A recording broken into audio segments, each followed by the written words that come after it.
반갑습니다, 여러분. 오늘은 물리학원 15번째 시간으로 우리 앞에서 배웠던 등가속도 운동과 작용-반작용 법칙의 문제들을 같이 풀어보는 시간을 갖도록 하겠습니다. 이 부분의 문제를 우리가 좀 다른 문제들 풀어본 적이 없어서 한번 풀면서 유형을 좀 익혀보고 내용들을 복습해 보도록 하겠습니다. 먼저 지난 시간에 나눠줬던 운동량과 충격량 부분의 과제를 같이 한번 풀어보도록 하겠습니다. A, B 두 개의 공이 이렇게 벽에 부딪혔을 때 이 공들이 받는 힘의 크기를 이렇게 그래프로 나타냈습니다. 근데 여기서 보면 시간축과 곡선이 만드는 면적은 A와 B가 같다라고 되어 있습니다. 그럼 이 면적이 같다는 거죠. 이 면적하고 파란색으로 할게요. 요 면적하고 같다는 겁니다. 그죠? 그럼 이 면적이 의미하는 게 뭐냐? 이 면적은 충격량이죠. 충격량. 이거는 운동량의 변화량하고 같습니다. 이거 한글로 쓰니까 그렇지만 이거 이제 우리 기호로 쓰는 연습을 합시다. 이게 충격량하고 같고 이게 운동량 변화량과 같다는 거죠. 됐죠? 이 면적이라는 게. 그러면 기억 봅시다. 기억. A가 벽과 충돌하는 동안에 A가 벽으로부터 받은 충격량의 크기는 벽이 A로부터 받은 충격량의 크기보다 크다. A가 받은 충격량하고 벽이 받은 충격량을 비교하는 건데 이 둘은 서로 충돌하는 두 물체가 받은 충격량은 같은 거죠. 같다.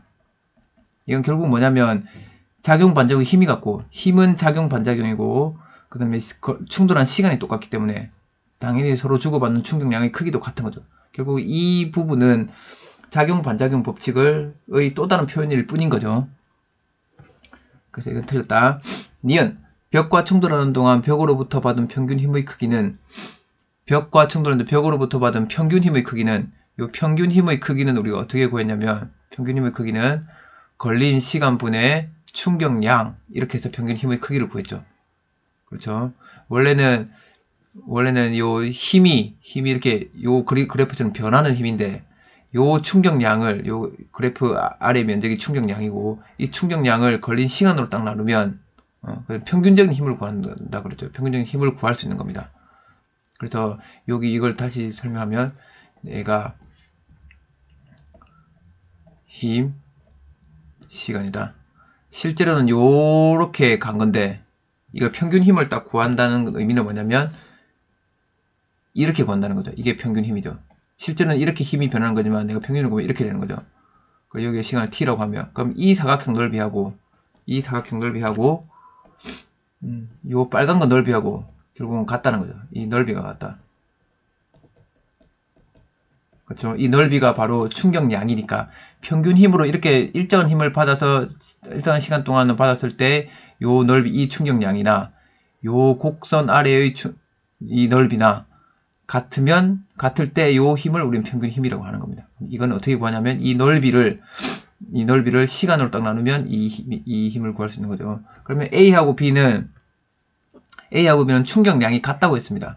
그러면 결국은 A는 걸린 시간이 T죠. 그 T분의 I인 거고 FB는 이 T분의 I인 겁니다. 그렇죠. 시간이 2배가 더 긴 거죠.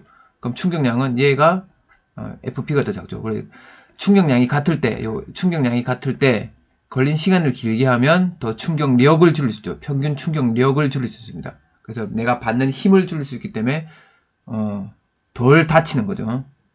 내가 다치는 거는 순간적으로 팍 강한 힘을 받을 때 다친 경우가 많으니까 천천히 해서 작은 힘을 받는 게 좋은 겁니다. 그죠? 그래서 평균 힘의 크기는 A가 B보다 크다. 이게 맞는 거죠.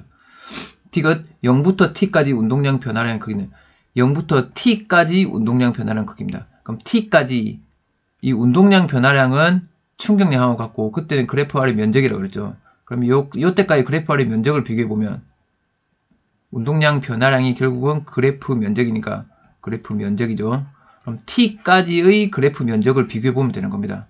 그렇죠. 그럼 T까지 A는 그래프 면적 이게 총 얘가 받은 충격량이고 B는 총 받은 충격량이 한 절반 정도밖에 안 되는 거죠. 그럼 이 그래프의 면적은 A가 훨씬 큰 거다. 그죠?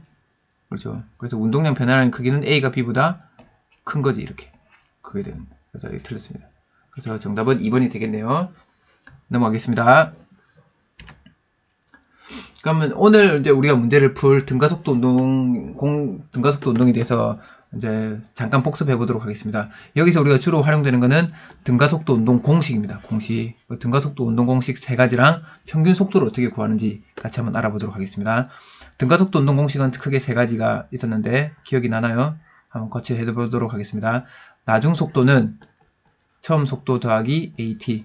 이 속도 변화량이죠. 나중 속도는 처음 속도 더하기 AT. 그 다음에 두 번째는 변이는 이동거리 또는 변이는 V0t 플러스 2분의 1 AT 되고 처음 속도로 간 거리에 이거 속도 변화 때문에 간 거리.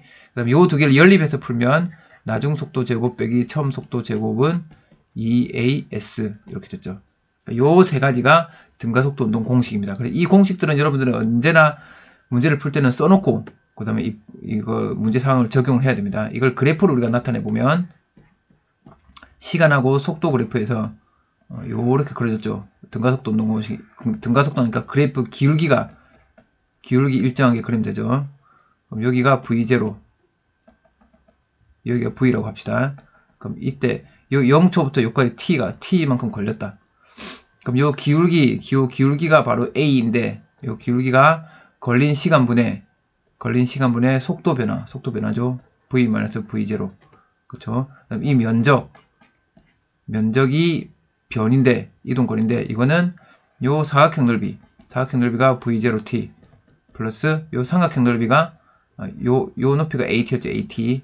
삼각형 넓이가 2분의 1 AT 제곱. 이렇게 됩니다. 그래서 요 두 개를 가지고, 요 그래프에서 요 두 개의 식을 유도해내서 이 두 개를 가지고, 이 세 번째 공식을 유도해냈던 겁니다. 그 다음에 이제 우리가 마지막으로 할 게 평균 속도입니다. 지금 여기서부터 요까지 속도가 이렇게 증가할 때 얘의 평균 속도는 우리가 어떻게 구할 수 있냐면 요 한가운데라고 생각할 수 있는 거죠. 평균 속도. 그럼 이게 바로 요 값이 평균 속도입니다. 평균 속도는 2분의 V0 플러스 V. 이게 평균 속도가 되는 거죠. 그러면 이 평균 속도로 t초만큼 같다고 해도 뭐 별 상관이 없는 거죠. 이렇게 등가속도 운동한 거나 이 속도로 평균 속도로 이렇게 t초만큼 간 거나 똑같다는 겁니다. 뭐가 똑같냐면 이동 거리가 똑같다는 거죠. 그래서 왜냐면 이 면적이 이동 거리라 그러는데 요 삼각형 넓이하고 이 삼각형 넓이가 같죠. 그래서 이걸로 쏙 집어넣으면 이 직사각형 넓이가 되는 겁니다. 그렇죠? 이 직사각형 넓이는 아까 여기 있는 것처럼 2분의 V0 플러스 V 곱하기 t가 되는 거고, 그럼 이걸 계산해 보면 얘랑 같이 나오는 거죠. 얘랑 그 값이 똑같이 나옵니다. 왜냐면 여기서 요 V를 요 V 대신 요 식을 집어넣으면 여기다 또 집어넣으면 요 식을 만들어낼 수가 있습니다. 그래서 정리하면 등가속도 운동 공식에서는 요 3가지 공식과 평균 속도 요 위에 줄 건 평균이라는 뜻입니다. 평균 속도가 2분의 처음 속도 더하기 나중 속도로 평균 속도를 구할 수 있다는 거. 이거는 등가속도 운동에서만 이렇게 평균 속도를 구할 수 있는 거고, 보통 실제로 이제 평균 속도는 어떻게 구하냐? 이 평균 속도의 정의에 따라서 구하는 거죠. 그냥 걸린 시간분의 총 이동거리. 요게 평균 속도를 구하는 방법인데, 등가속도 운동의 경우에는 이 속도, 처음 속도와 나중 속도를 가지고만으로도 등가속도 운동을 평균 속도를 구할 수 있다는 거, 이 차이를 꼭 알아둬야 됩니다. 다시 얘기할게요. 평균 속도는 무조건 이 방법으로밖에 못 구합니다. 평균 속도를 구하려면 걸린 시간을 알고 총 이동한 거리, 총 변이를 알아야 되는데, 등가속도 운동의 경우에는 이런 거 몰라도, 걸린 시간하고 변이를 몰라도 처음 속도랑 나중 속도 값만 알면 이렇게 평균 속도를 구할 수 있다는 겁니다. 등가속도 운동의 경우에만. 이게 특수한 경우입니다. 그래서 요 등가속도 운동은 요 4가지 공식을 이용하면 어떤 문제도 해결해 낼 수가 있습니다. 그럼 먼저 다음 문제부터 한번 풀어보도록 하겠습니다. 자, 자동차 2개가 나왔습니다. 이 자동차 2개의 문제는 아까 그 공식들 다 적용하는 건데 우리 한번 해봅시다. A가 P를 통과하는 순간, A가 P를 통과하는데 V라는 속도로 지금 통과하고 있죠. P를 통과하는 순간 B는 여기서 L만큼 앞에 있는 여기서 정지했다가 출발하는 겁니다. 출발해서. 근데 A는 등속도로 가고, 처음부터 끝까지 다 V라는 속도로 가는 거고, B는 등가속도 운동합니다. 그럼 그 등가속도 운동하니까 요 B는 등가속도 하는 거죠. 근데 가속도가 얼마인지 몰라. 그래서 이 B 가속도의 크기를 구하는 겁니다. 그러면 여기가 B가 등가속도 운동하니까 그럼 B의 등가속도 여기 등가속도 운동하는데 여기까지 왔을 때 여기 도착할 때 도착을 동시 도착한다 그랬습니다. 동시 도착. 그러면 여기 도착할 때 속도를 VB라고 합시다. 그러면 이걸 가지고 우리가 등가속도 운동 세 가지 공식을 한번 써봅시다. 여기서 여기까지 가는데 걸린 시간을 T라고 할게요. T. 그러면 동시 도착이라고 그랬으니까 B가 여기까지 가는데 T가 걸렸다. 그럼 A가 P에서 R까지 가는데 시간이 얼마 걸리겠습니까? 동시 도착이니까 T만큼 걸리겠죠. 동시에 이렇게 여기서 땅 출발해서 여기에 동시에 도착했으니까. 그럼 얘는 이 시간 동안에 3L만큼 갔고 얘는 이 시간 동안에 2L만큼 간 거죠. 그렇죠? 그렇습니다. 그러면 B만 지금 등가속도 운동하니까 B가 등가속도 운동하니까 B에 대해서 등가속도 운동 공식 3개를 한번 써보겠습니다. 한번 써보세요, 여러분도. 그러면 나중 속도는 VB는 처음 속도가 0 플러스 AT. 그렇죠? 그 다음에 두 번째는 총 이동거리 2L은 총 이동거리 2L이죠. 이동거리는 V0 처음 속도가 0 V0 곱하기 T 플러스 2분의 1 AT 제곱. 그 다음에 세 번째는 VB의 제곱, 나중속도 빼기 처음 속도 제곱은 0의 제곱은 2A 곱하기 2L. 요 세 가지 공식 있죠. 됐나요? 그럼 이걸 갖고 뭔가를 풀어보려고 그러는데 우리가 모르는 값이 뭐냐면 모르는 값이 VB도 모르고 A도 모르고 T도 모릅니다. 이 세 개나 다 모른다. 여기도 보면 어딨냐? A를 모르고 그 다음에 T를 모르죠. T를 모릅니다. 그 다음에 여기 또 VB를 모르고 A를 모르고 모릅니다. 그러면 모르는 문자가 3개고 그 다음에 식이 3개다. 그러면 방정식을 풀 수 있죠. 그렇죠? 그럼 이걸 갖고 연립 방정식을 풀면 해결이 됩니다. 연립 방정식 한번 풀어볼까요? 여러분이 뭐 수학적 연립 방정식 푸는 거 좋아하는 사람은 연립 방정식을 풀면 됩니다. 그럼 한번 풀어보겠습니다. 이야, 이거 풀어봐야 되나? 풀어볼게요. 그럼 여기서 일단 1번에서 T는 어떻게 구하냐면 요거 이제 0이 없으니까 T는 A분의 VB입니다. 그렇죠? 됐나요? 그럼 요 T를 여기다가 싹 대입해 볼게요. 대입. 그러면 2L은 요거는 없는 거니까 이 값들은 다 없는 거니까 2분의 1 A의 T의 제곱이니까 A 제곱분의 VB의 제곱. 됐죠? 그러면 땡 하면 요거는 2 곱하기 2L은 A분의 VB의 제곱입니다. 그럼 이거 한번 보세요. 여기 봐봐. VB의 제곱은 2A 곱하기 2L입니다. 오, 이거 뭐지? 요 식이나 이 식이나 같습니다. 그죠? 그러면 이거 못 풀어. 그렇죠? 요 같은 식이 두 개 나와버렸으니까. 그럼 지금 선생님이 한 거는 여러분들이 가장 많이 하는 실수. 내가 3개 식을 알고 있으니까 이 3개, 연립 방식 풀면 되겠네. 그렇죠? 선생님이 여기까지 오면서 여러분들 속았죠? 풀릴 줄 알았죠?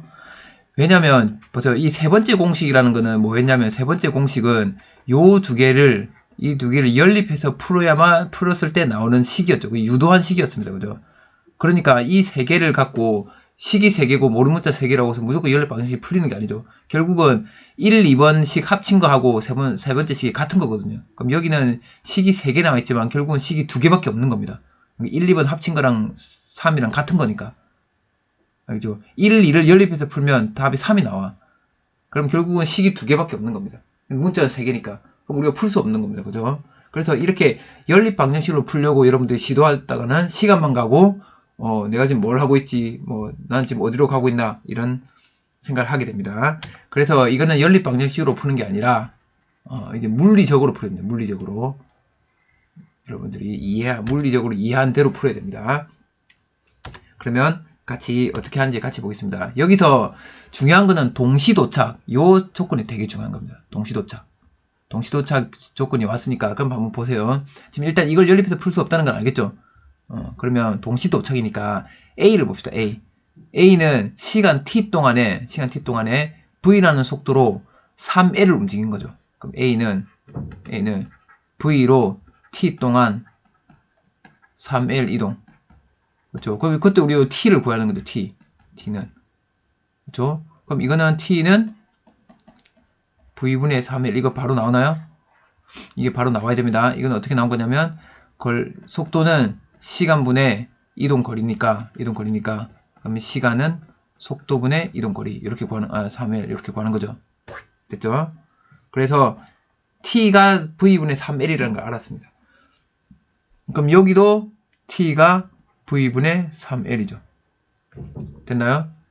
그럼 t를 구해버렸으니까, t가 나왔으니까, 그러면 이제는 t를 딱 구했으니까, 이제는 식 두 개가 되고, 여기 보세요. 그럼 VB는 A 곱하기 V분의 3L 되는 거고, 요거는 2L은 2분의 1 곱하기 A 곱하기 T의 제곱이니까 V제곱분의 9L 제곱 되는 거고. 그러면 이렇게 되면, 이제는 여기서 A를 구할 수 있죠. A를 바로 구할 수 있나요? t를 구하면 a를 바로 구할 수 있습니다. 이 두 식 중에 한 개를 쓰면 거죠. 그럼 여기서 a는 얼마입니까? a는 여기 보면 l 약분을 시키고, 그러면 9l분의 a는 9l분의 4v 제곱, 이렇게 a를 바로 구할 수 있는 거죠. 됐나요? 그래서 b의 가속도의 크기를 바로 이렇게 구해낼 수가 있습니다. 이게 vb를 몰라도 되는 거지. vb를. 됐죠? 이거는 문제를 이제 출제하는 문제를 낸 사람이, 그러니까 뭐 쉽게 이렇게 풀리는 방법이 있는 줄 모르고 뭐 좀 다른 식으로 어렵게 좀 풀려고 시도를 한 것 같은데, 이렇게 이제 쉽게 풀려버렸습니다. 그러면 요 VB는 어떻게 구하나? VB는 여기 A를 구했으니까 여기다 쏙 집어넣으면 VB를 구할 수 있겠죠. 그럼 그렇게 말고 VB를 구하는 방법을 한번 생각해 보겠습니다.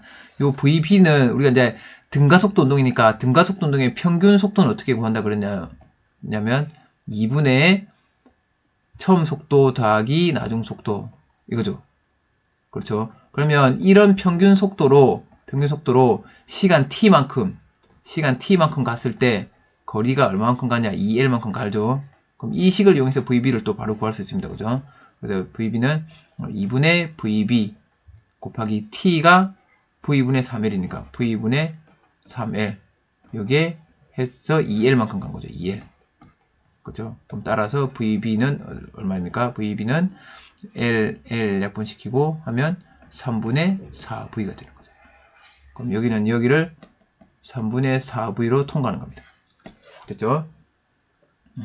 그렇게 해서 우리가 이제 뭔가 이런 것들을 구해낼 수 있습니다. 여기서 여러분들이 이제 세 가지 공식하고 평균 속도 구하는 거, 이런 걸 좀 응용해가지고 한번 여러 가지 것들을 생각해 보시는 시간 되기를 바랍니다. 다음으로 넘어가겠습니다.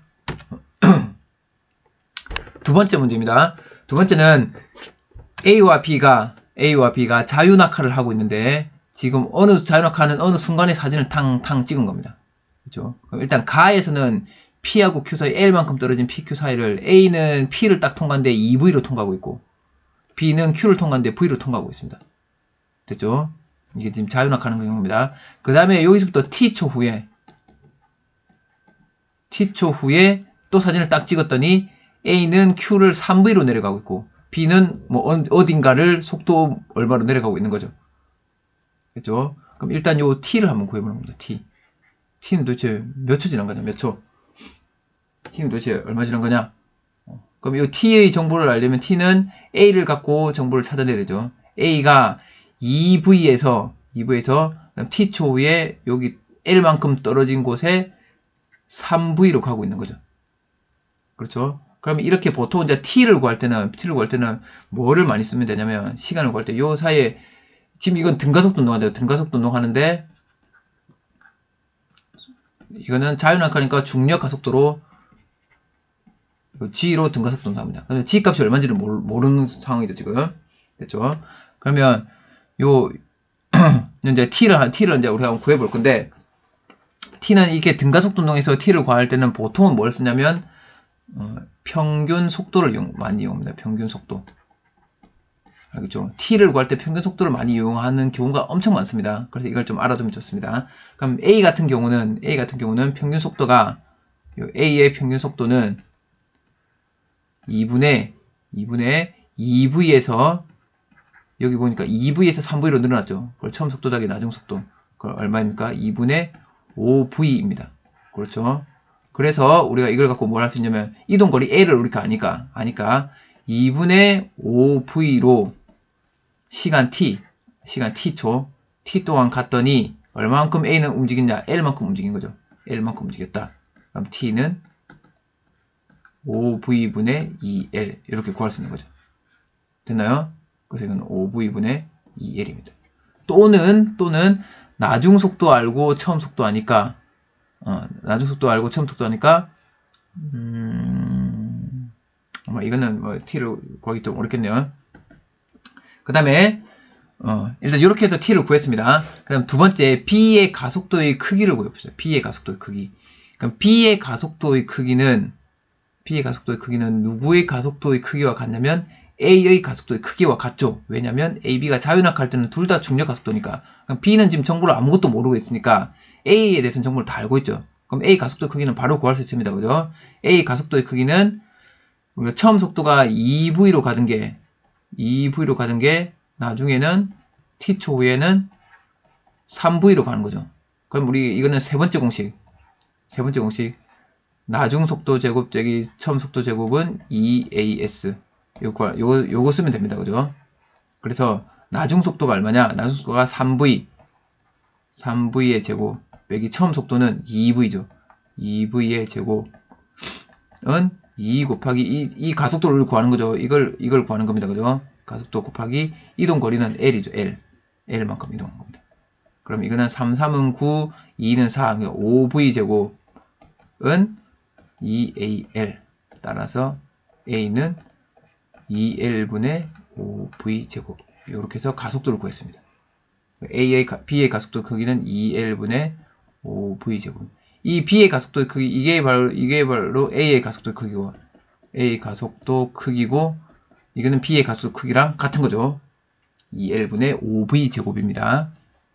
그럼 나에서 A와 B의 높이 차는 얼마인가? 나에서 그럼 요 높이 차는 얼마인가? 이것이 얼마인가? 이건 어떻게 구할까요?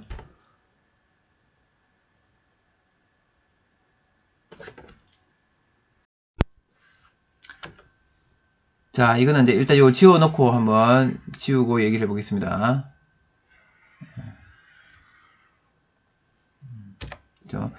나에서 A와 B의 높이 차는 일단 여기 B가 여기까지 가는데 B가 도대체 얼마만큼 갔는지를 보면 되죠. B가 T초 동안 얼마만큼 이동해서 갔는지 T초에 B가 낙하한 높이 요걸 구하면 됩니다. 이걸.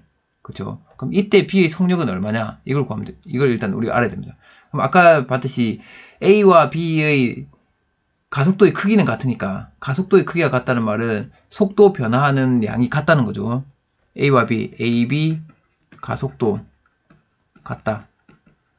가속도 같다는 거는 속도 변화가 같다. 속도 변화. 이거 그냥 문자로 쓰자. 델타 V가 같다는 거죠. 그렇죠? 그럼 속도 변화가, 그럼 A는 속도 변화가 얼마 일어났냐면 2V에서 3V가 됐죠. 이게 속도 변화가 이 델타 V가, V라는 뜻이에요. 속도 변화가 V만큼 일어난다는 뜻이죠. 그죠? 그럼 B 같은 경우는 V에서 그럼 얼마로 변했겠습니까? 2V로 변한 거지. 그렇죠? 똑같이 V씩 늘어나야 되는 거죠. 가속도가 같으니까. 그럼 B는 여기서 속도가 2V입니다. 그렇죠? 그러면 아까 보세요. 처음에 V로 가던 애가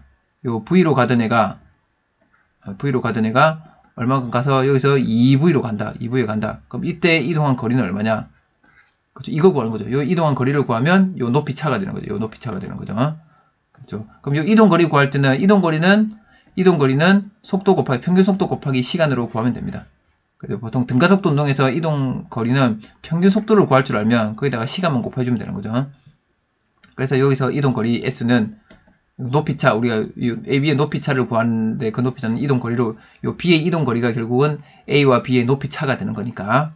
그럼 여기는 평균 속도는 2분의 처음 속도 더하기 나중 속도 V 플러스 2V 곱하기 시간은 아까 5V분의 2L이라고 했죠.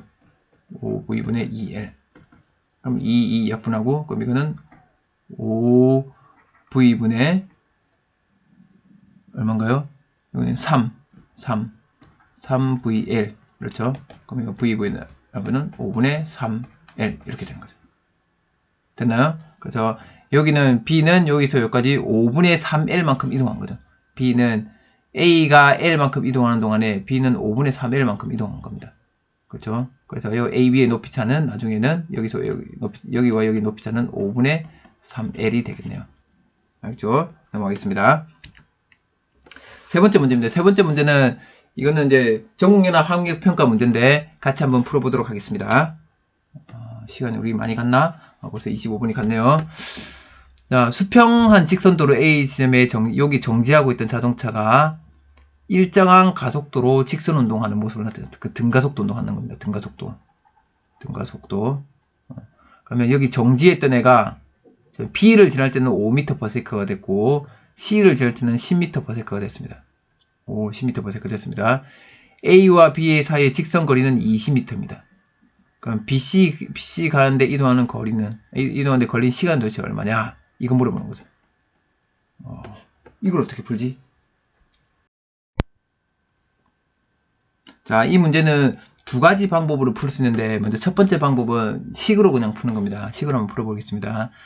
이건 좀 물리적인 개념이 좀 필요합니다. 한번 생각해 보세요.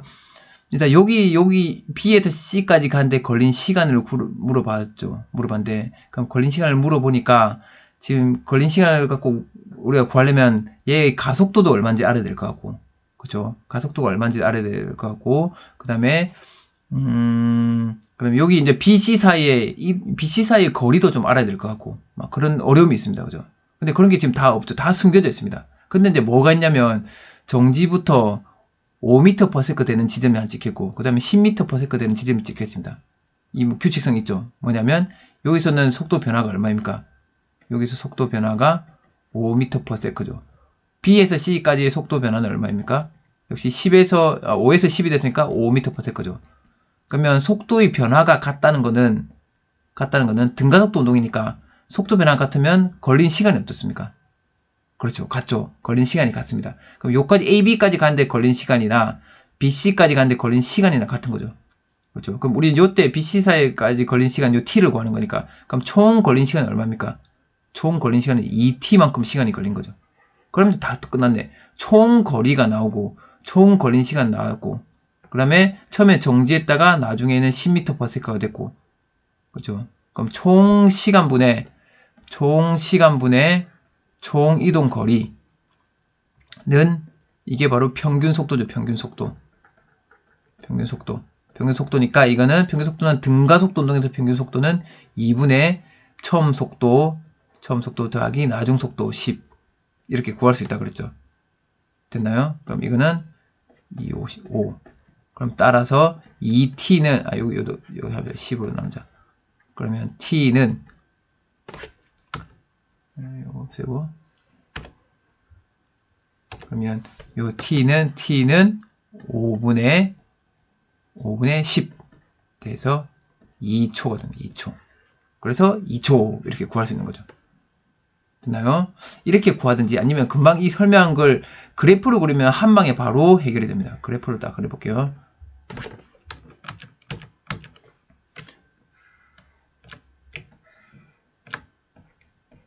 시간 속도 그래프를 그려보겠습니다. 그럼 등가속도 나왔는데 처음에 정지했다가 5, 10이 된 거죠. 그러면 정지했다가 5, 10 그럼 10이 됐습니다. 이렇게 10이 됩니다. 10 됐죠? 이게 10m/s, 5m/s입니다. 그럼 요때 요 시간이 우리가 얼마인지를 몰라요. 여기 그냥 T라고 할게요. 그러면 5초 됐을 때 5m/s 때 여기가 지금 A 지점이고 여기가 B이고 여기가 C인 거죠. 그죠? 그러면 A에서 총 나온 게 이제 20m가 나왔죠. A에서 C까지 거리입니다. 그럼 A에서 C까지 거리니까 A에서 C까지 거리는 요 그래프의 면적이죠. VT 그래프에서는 그래프의 면적이 이동 거리니까. 그럼 이 면적이 20이 나오면 됩니다. 20m.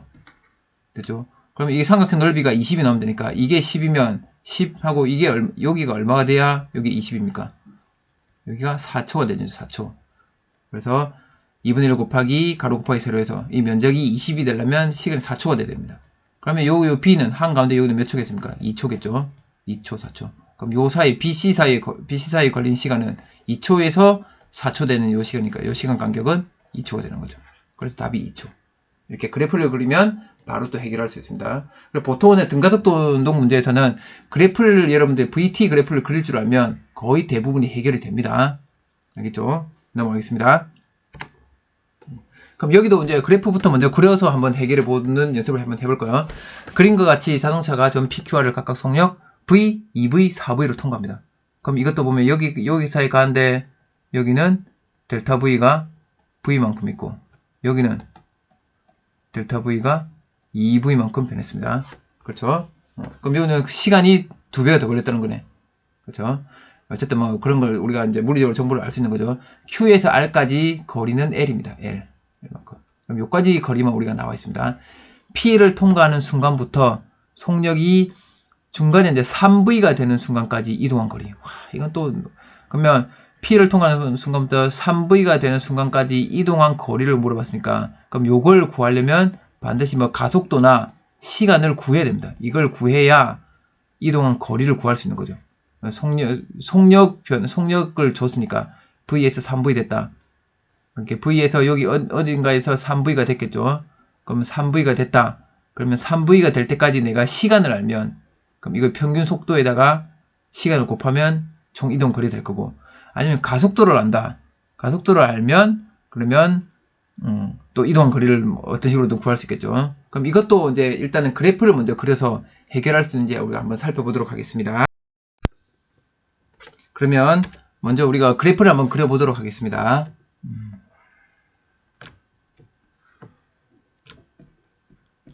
여러분이 그래프를 그릴 때는 조금 정확하게 그릴 필요가 있습니다. 지금 여기서 0부터 해서 속력이 V부터 시작했습니다.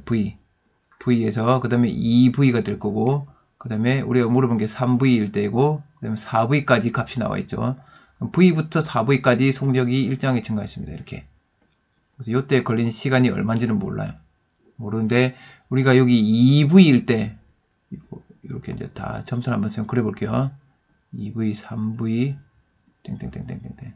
그럼 2V에서 요 2V부터 4V까지 간데 이동한 거리가 L입니다. 그럼 그 말은 뭐냐면 2V인 지점부터 4V인 지점까지 요 그래프 아래의 면적이 L이라는 거죠. L. 그렇죠? 그럼 이때부터는 이제 여러분들 직관적으로 보면 됩니다. 보세요. 여기 안에 보니까 사각형이 이것은 파란색 써볼게요. 1개 있고 2개 있고 3개 있고 4개 있고 5개 있고 요거 합치면 요 삼각형과 이 삼각형 합치면 그러니까 요거랑 요거 합치면 사각형 6개죠. 6개. 그렇죠? 그러면 사각형이 6개 있으면 사각형 6개면 그 값이 L이라는 거죠. L. 됐나요? 이거를 알았습니다. 그러면 자동차가 P를 통과하는 순간부터 3V가 되는 순간까지 이동한 거리. 그럼 P에서 여기부터 P는 요 V일 때부터 3V가 될 때까지 여기 3V가 될 때까지 그럼 요때 요 넓이가 얼마냐 물어보면 이동 거리는 요 넓이니까 그럼 이거는 이 사각형 개수가 몇 개인지 세보면 되는 거죠. 1개, 2개, 3개, 4개입니다. 4개. 그럼 이거는 사각형이 4개입니다. 이게 얼마인지 물어보는 거죠. 그렇죠? 그럼 이거 여기 해보면 그럼 사각형 1개는 6분의 L이네. 6분의 L. 요 사각형 넓이 하나는 6분의 L인 거죠. 그럼 이거는 6분의 L 곱하기 4니까 2, 3분의 2L. 오, 바로 보인다. 오, 그래프 그리니까 뭐 애들 장난하는 거죠. 퍼즐 맞추는 것 같고 이렇게 구하면 됩니다. 이게 여러분이 물리적으로 푸는 겁니다. 이 그래프를 해석해서 푸는 겁니다. 그럼 이걸 갖고 이제 우리 식을 한번 풀어보고 싶다. 그러면 이제 어떻게 하냐? 간단하죠, 보죠? 여기 속력 2개가 나와 있습니다. 처음 속력과 나중 속력이 나와 있고 이동 거리가 나와 있습니다. 그럼 세 번째 공식. 나중 속력 빼기 처음 속력은 2AS. 요거 쓰면 되죠. 그러면 나중 속도가 4V의 제곱 빼기 처음 속도가 2V의 제곱은 2A 곱하기 이동거리 L. 그러면 가속도를 구할 수 있는 거죠. 가속도는 여기는 4, 4, 16이고 여기는 2는 4V 제곱이니까 12V 제곱을 요건 2L로 나눠주면 되죠. 그러면 L분의 6V제곱입니다. 그쵸? 그럼 가속도가 L분의 6V제곱인 걸 알았습니다. 여기 가속도는 L분의 6V제곱입니다. 그러면 이제 또 똑같이 한 번 더 해줘야 되죠. 자, P를 통과하는 순간은 V였으니까 V부터 3V 되는 동안에 이동한 거리. 그럼 V부터 3V 되는 동안에 이동한 거리는 또 역시 마찬가지로 나중 속도의 제곱 빼기 처음 속도의 제곱은 2 곱하기 A가 요거 L분의 6V죠. 2A 곱하기 요거 S를 우리가 구하는 거죠. 요게 우리가 구하는 겁니다. 그래서 요거는 3, 3은 9에서 빼니까 8V제곱은 L분의 2, 6, 12V제곱 곱하기 S. 그럼 V제곱 나누고 4, 2, 8, 4, 3, 12. 그래서 S는 나누면 3분의 2L 이렇게 구하는 거죠. 식으로 구하면 이렇게 구하는 거고 그래프로 구하면 이렇게 한 방에 바로 구할 수가 있는 겁니다. 넘어가겠습니다. 네, 두 번째로 시간이 이제 거의 36분이나 됐네요. 작용 반작용 법칙에 대해서 한번 같이 알아보도록 하겠습니다. 작용 반작용 법칙은 말 그대로란다. 두 물체 사이에서 A가 B에게 주는 힘, A가 B에게 어떤 힘을 주면 B도 똑같은 반작용 힘을 A에게 준다 그랬죠. 그래서 이 두 개의 힘의 크기는 같고 방향은 서로 반대. 그럼 이거는 작용 반작용 힘은 주어 목적어만 바꾸면 된다 그랬죠. A가 B를 당기는 힘, 그러면 B가 A를 당기는 힘 이렇게 되는 거고. 그럼 이 두 개는 서로 물리적으로 합칠 수 있는 힘이냐? F1이고 F2다. 그럼 이 두 개는 서로 합칠 수 있는 힘일까요? F1 더하기 F2는 0해서 여기 작용하는 힘은 0이다 라고 말할 수 있나요? 그렇게 할 수 없다고 그랬죠. 왜냐하면 이거는 서로 다른 물체에 작용하는 힘이니까. 그럼 B에 작용하는 힘은 F1밖에 없는 거죠. A에 작용하는 힘은 지금 현재 F2밖에 없는 거죠. 그러니까 A는 이쪽으로 움직여야 되고 B는 이쪽으로 움직여야 되는 겁니다. 그렇죠? 이 두 개를 합쳐서 0이라고 해서 얘 둘이 안 움직인다라고 말을 못하는 거죠. 됐나요? 그럼 B가 움직이냐 안 움직이를 결정하려면 A가 이만큼 당기고 있으니까 나머지 또 다른 누군가가 B를 이쪽으로 당기면 B는 안 움직일 수 있는 거죠. 그러면 B에게 이쪽으로 힘을 주는 또 다른 누군가를 또 찾아야 되는 겁니다. 그죠? 그렇죠? 지금 이 두 힘만으로는 얘가 움직이는지 안 움직이는지를 알 수가 없습니다. 그래서 또 누군가가 이쪽으로 힘을 줘서 당겼다. 그럼 이 B만 놓고 보면 B는 이쪽으로 A가 당기고 이쪽으로 누군가가 B를 또 당기니까 그럼 B에 작용하는 이 두 힘을 합쳤을 때 0이 됐다. 0이 됐다. 그럼 이때는 요 물체는 안 움직이죠. 그때 우리는 힘의 평형 상태에 있다라고 이야기합니다. 그죠? 그래서 힘의 평형 상태는 우리가 했지만 R자임이 0일 때의 상태인 거죠. 그렇죠? R자임이 0일 때는 뉴턴의 운동 제1법칙에 따라서 정지했거나 등속도 운동합니다. 그래서 정지 또는 등속도 운동할 때는 힘의 평형 상태에 있고 그때 작용하는 R자임은 0이다. 이걸 기억해 두시면 되겠습니다. 다섯 번째 연습 문제 같이 보도록 하겠습니다. 책상면에 스피커가 여기는 자기력이 작용해서 받침대 위에 스피커가 떠 있습니다. 그럼 이 상황에서 우리 힘들을 한번 살펴보도록 하겠습니다. 일단은 스피커에 작용하는 힘을 한번 그려 볼게요. 스피커에 작용하는 힘은 이건 중력이 작용이죠. 중력. 이건 지구가 스피커를 당기는 힘입니다. 그죠? 그 다음에 얘가 중력만 작용하면 아래로 내려와야 되는데 왜 아래로 안 내려오고 있냐? 이 받침대가 스피커에 작용하는 이거 뭐지? 놀래라. 이거는 받침대가 스피커에 작용하는 자기력이 있습니다. 자기력.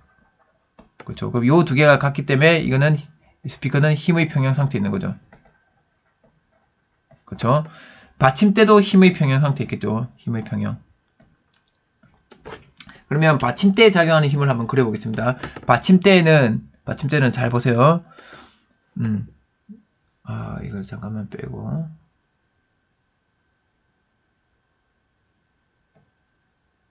받침대 잠시만요.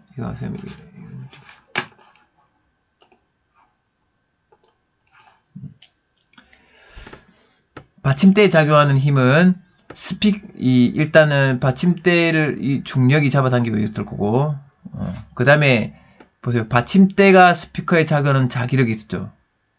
그렇죠. 이 스피커에 작용하는 자기력은 받침대가 스피커를 미는 힘이었고, 그럼 그에 대한 반작용으로 스피커가 받침대를 미는 힘이 있겠죠. 이것도 자기력이 여기 작용하고 있습니다. 그래서 받침대는 지금 아래쪽으로 자기력과 중력이 작용하고 있는 거죠. 그럼 아래로 내려가야 되는데 왜 못 내려가고 있나요? 책상면이 이 받침대를 밀어 올리고 있는 거죠. 요 힘과 요 두 개를 합친 힘이 같아야 되는 거죠. 요거는 자기력 더하기 중력하고 크기가 같은 거죠. 그럼 이까지 여러분들이 이해한 뒤에 한번 같이 보도록 하겠습니다. 스피커에 작용하는 R자임은 0이다. 힘의 평행 상태니까. 맞죠? 스피커에 작용하는 중력하고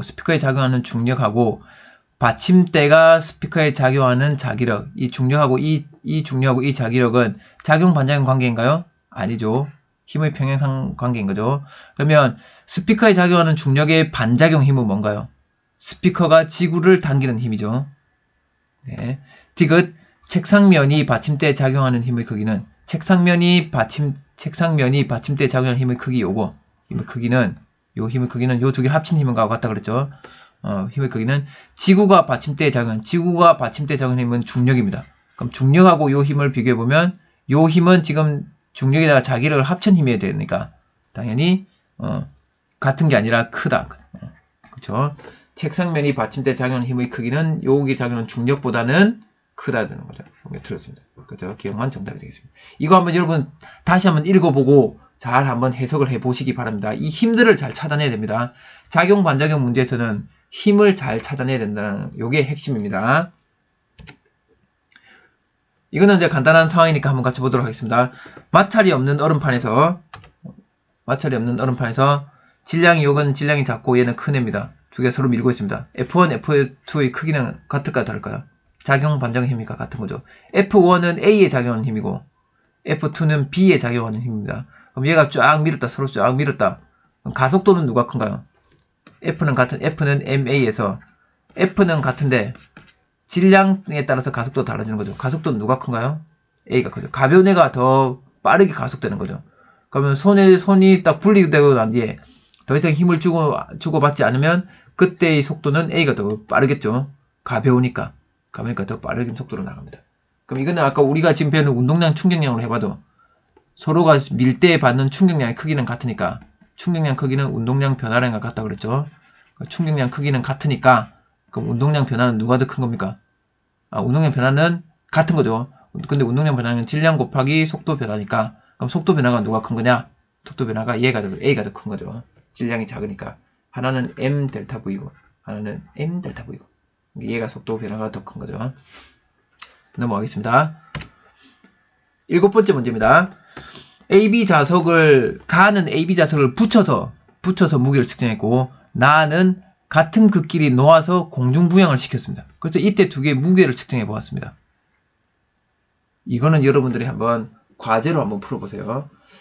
이건 이제 문제 풀이보다는 과제로. 그러면 이 W1하고 W2가 같게 측정이 될까? 아니면 요렇게 될까? 그러니까 W1, W2의 크기를 비교해보세요. 크기 비교. 할 수 있겠나요? 이거 하려면 각 자석 A하고 B에 작용하는 힘들을 한번 잘 표시해 보시기 바랍니다. 자석이니까 자기력입니다. 밀어내는 힘, 당기는 힘 이런 게 있습니다. 그렇죠? 그래서 W1과 W2의 크기를 비교하고 이걸 하는데 왜 그렇게 되는지 한번 설명해 보는 시간을 가지면 좋을 것 같습니다. 이거는 과제로. 다음 시간에는 역학적 에너지 보존을 알아보는 시간을 갖도록 하겠습니다. 고생 많았습니다.